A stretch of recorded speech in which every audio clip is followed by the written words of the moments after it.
Hello guys, अस्सलाम वालेकुम। कैसे हैं आप सभी। तो गाइस आज हम लोग देखने वाले हैं इजराइल और फिलिस्तीन में जो जंग छिड़ी हुई है वो किस वजह से छिड़ी हुई है, इसका क्या कारण है। चलिए हम लोग खान से जानते हैं।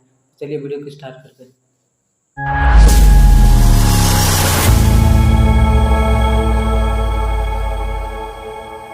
जय हिंद। हमेशा से विवादों में रहा इजराइल और फिलिस्तीन का जो विवाद है वो फिर से गर्मा गया। इसमें किसकी ज़्यादा गलती है, इजराइल की है या फिलिस्तीन की है? इसमें हमास कौन होता है, गाजा पट्टी क्या है, वेस्टर्न बैंक जेरूसलम पे विवाद क्यों हो रहा है और इसमें कौन सही है, और भारत को किसका साथ देना चाहिए और किसका नहीं देना चाहिए, इससे भारत पर क्या असर पड़ेगा, इसको हम समझते हैं। देखिए, जो इजराइल और फिलिस्तीन है ये मिडिल ईस्ट में आते हैं। सब मिडिल ईस्ट एशिया का लास्ट हो जाता है, ये वाला एरिया हो जाता है। तो आप देख सकते हैं भारत से दूरी भी अच्छी खासी है। ये एरिया पूरी तरह से मुस्लिम कंट्रीज के बीच में है यहाँ पर, और यहाँ इजराइल है इसी के बीच में। इसको अगर पास करके हम इस एरिया को देखते हैं यहाँ से, तो आप इस तरह से देखेंगे। ये हमारा इंडिया हो गया, इंडिया से पाकिस्तान, ईरान, और उसके बाद ये वाला एरिया आ जाता है इजराइल का। इजराइल इसी में है आपका फिलिस्तीन। हालांकि पहले ये फिलिस्तीन था, उसको उसके ऊपर इजराइल को बसाया गया। तो स्टार्टिंग से वहाँ पर जो कंट्री थी वो फिलिस्तीन थी। हालांकि वहाँ पहले से भी यहूदी लोग रहते थे, बट एक देश का कंसेप्ट उनके पास नहीं था। वो वहाँ रहते थे, बहुत कम संख्या में रहते थे। अब देखिए, ये सारे खेल के पीछे ये इंग्लैंड वाले हैं सब। ये ससुरे क्या बोलेंगे सब किसी को नहीं पता है, और हम लोग से बेहतर इनको कौन जानता है। हम लोगों के ऊपर इन्होंने 200 साल तक शासन किया है। जलियांवाला बाग से हत्याकांड से लेकर, चाहे वो फांसी देना हुआ भगत सिंह को, चाहे वो सेलुलर जेल हुआ, हम लोग इनकी पूरी तरह रहन से वाकिफ है। द्वितीय विश्व युद्ध चालू हुआ तो इन लोगों ने कुछ ऐसे सरदर्द दे गए हैं जो दुनिया में कभी खत्म नहीं होंगे।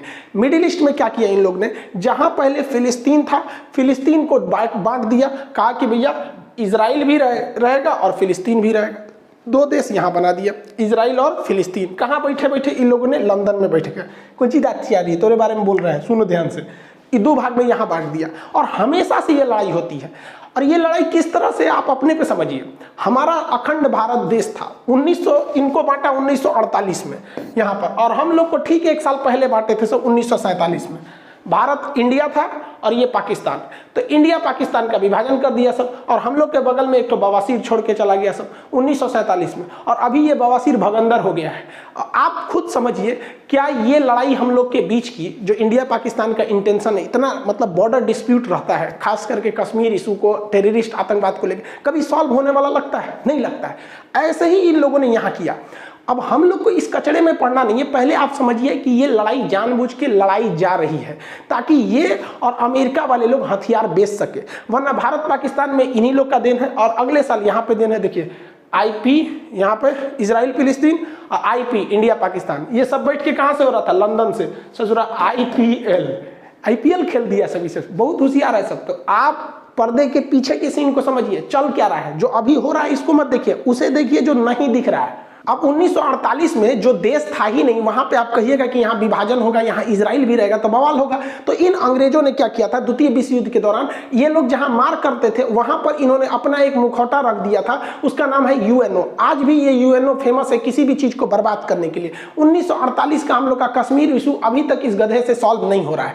इतना पागल संस्था है कि किसी चीज को ये चौपट कर देगा UNO में। तो जानबूझ के इन्होंने मुसलमानों से कहा कि चलो चलो तुमको हम UNO में ले जाते, वही फैसला करेगा। बचपन में आप कहानी सुने होंगे कि किसी ब्रेड के लिए 2 बिल्ली लड़ रही थी, तो बंदर आया उनको फैसला करने, सारा ब्रेड अपने खा लिया। तो UNO ने कहा कि देखो भैया, जो बेल्फोर डिक्लेरेशन है उसके तहत इजराइल बनेगी, और इसने एक मील आयोग को बना दिया, और इसने कहा कि देखो भैया इजराइल बन जाएगा। और इजराइल की स्थापना कर दिया 14 मई 1998 को। इस दिन इजराइल की स्थापना हो गई। जो फिलिस्तीन पूरा फिलिस्तीनियों का था, जो मतलब वहां मुस्लिम लोग रहते थे, उसको इन्होंने डिवाइड कर दिया 1948 में।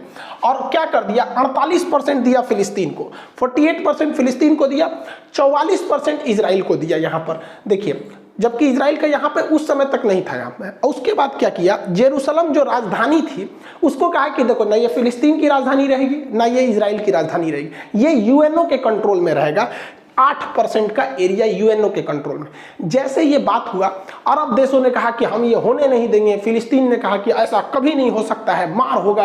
ससुरा स्टार्टिंग स्थापना हुआ, युद्ध चालू हो गया। वो तो भारत भी झेल चुका है। 1947 में आज़ाद हुए, मार हो गया। पहली लड़ाई 1947-48 की थी हम लोग की, वही इसके साथ हुआ। इजराइल ने इन लोग को पकड़ के धो दिया। 6 देश आए थे लोग मारने, सबको पकड़ के धो दिया। रीजन क्या है कि ये लोग जो अरब देश के मुस्लिम कंट्री थे, ये जंग लड़ रहे थे जंग को जीतने के लिए, जबकि इजराइल के यहूदी लोग जंग लड़ रहे थे अपना अस्तित्व बचाने के लिए। उन्हें पता था कि अगर ये युद्ध हारेंगे तो हम ये युद्ध नहीं हारेंगे, ये पृथ्वी हार जाएंगे, फिर हमें कोई पूछने वाला नहीं है, इसलिए वो युद्ध को जीत गए।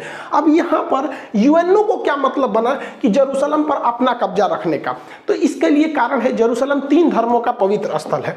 जैसे ये देखिए, ये जो इजराइल है अभी नक्शा, तो इसमें जो ग्रीन वाला एरिया दिख रहा है ये दिया गया था फिलिस्तीन को, जो व्हाइट वाला एरिया दिख रहा है वो इजराइल के पास, और जो रेड दिख रहा है वो जेरूशलम है। जेरूशलम को जूम करके देखेंगे तो इस तरह का नक्शा आता है। यहाँ 3 पवित्र धर्म रहते हैं। ईसाइयों का मान्यता है कि उनके जो ईसा मसीह का जन्म बैतलहम में हुआ था वो बैतलहम जगह जेरूशलम में है।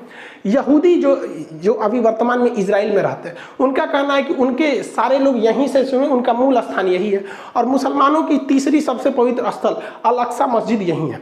यानी ये 3 धर्मों का पवित्र स्थल है जेरूशलम, इसे होली लैंड कहते हैं। बात समझिए, यहाँ जो लड़ाई है वो मेन लड़ाई है हमारी जमीन की तुम्हारी जमीन। तो पहले तो यहाँ 100% फिलिस्तीन था। ये जो ग्रीन वाला एरिया देख रहे हैं 48 से पहले, 1948 से पहले ये 100% फिलिस्तीन था।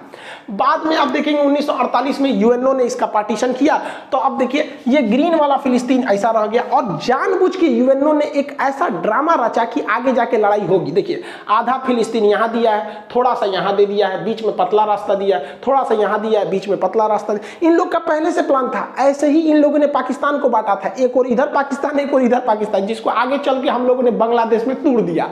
यही काम किया इजराइल ने। जानबूझ के इजराइल को कहा गया था कि भैया तुम आगे जाके तोड़ोगे तो ये छितरा जाएगा, उधर वो छितरा जाएगा। फिर अगले साल इजराइल ने ऊपर वाला घोट लिया। देखिए इजराइल खत्म, अब फिलिस्तीन यहाँ बच गया, यहाँ बच गया। उसके बाद धीरे धीरे देखिए इसमें भी धीरे धीरे कब्जा करना इजराइल चालू कर दिया। तो इजराइल ले देके 12% फिलिस्तीन बचा है।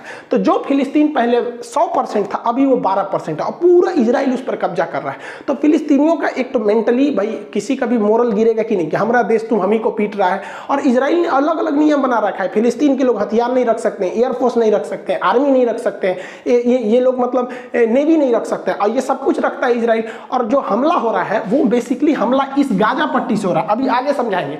वो भी हमला हो रहा है और वो हमास कर रही है, आर्मी नहीं कर रही है। हमास वहां के हिसाब से एक आतंकवादी संगठन है, इजराइल के हिसाब से वो हमला कर रही है, न कि फिलिस्तीन की आर्मी। फिलिस्तीन वालों के पास पत्थर रहता है मारने के लिए, और हमास जो है आतंकवादी संगठन वो रॉकेट मारता है। ओवरऑल आप कंसेप्ट समझिए, इजराइल जानता है कि ये लोग कमजोर देश है, इन्हें उत्तेजना दिलाओ और जैसे ये लड़ने के लिए आएंगे मारो, भयानक जमीन कब्जा लो। और ये लोग जरूर, ये लोग समझेंगे नहीं, ये लोग ताव में आ जाएंगे तुरंत।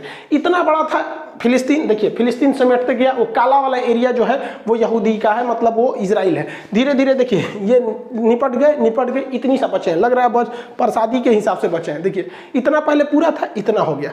अब इजराइल का मेन कॉन्सेप्ट समझिए क्या है।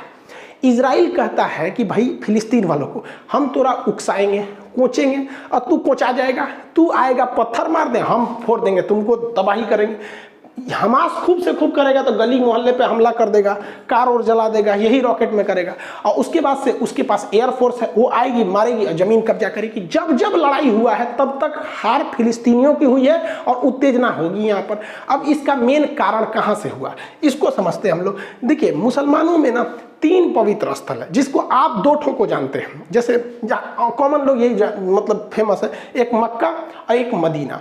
ये 2 दिखता है, हालांकि ये इतना छोटा नहीं है तो बहुत बड़ा। जैसे ये मक्का है, मक्का को देखेंगे तो बहुत बड़ा है ये यहाँ पे। यही जो छोटा सा आपको दिखाया जाता है ये मक्का, जबकि ये इतना बड़ा है, बहुत बड़ा एरिया में आ जाता है मक्का। यहाँ पर यहीं पे हज करने जाते हैं मुस्लिम लोग, यहाँ पे हज करने। ये पूरा मक्का है, बहुत मतलब जिस तरह से। और ये मदीना है, मदीना। इस मदीना में आपको बस एक ग्रीन वाला ये टॉम दिखाया जाता है, ऊपर वाला ये ग्रीन यहाँ पे। तो ये मक्का और मदीना तो फेमस ही है।